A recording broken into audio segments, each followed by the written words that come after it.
les Israélites regardaient le Léviathan comme un serpent marin, dont la bouche était garnie de dents redoutables, dont le corps était recouvert d'écailles serrées et les yeux étaient étincelants. Il semblait que de sa gueule sortaient des flammes. N'est-ce pas l'illusion que produit toujours la langue étroite, longue, rouge des reptiles? De ses naseaux s'échappaient des fusées de vapeur.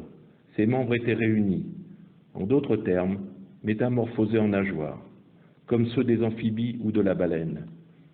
L'armure dont il était recouvert le rendait invulnérable aux armes de cette époque, à l'épée, à la fronde, à la flèche.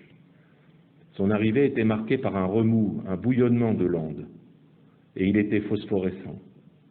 Enfin, il était carnassier, car, dans le livre d'Amos, il est dit « Et s'ils vont au plus profond de la mer pour se dérober à mes yeux, je commanderai à un serpent qu'il les morde au fond des eaux. » Presque tous ces caractères, nous allons les retrouver rapportés dans les légendes scandinaves.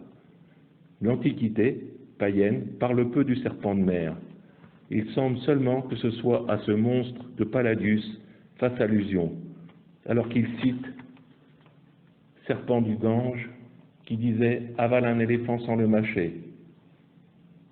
Solin paraît aussi en avoir ouï parler.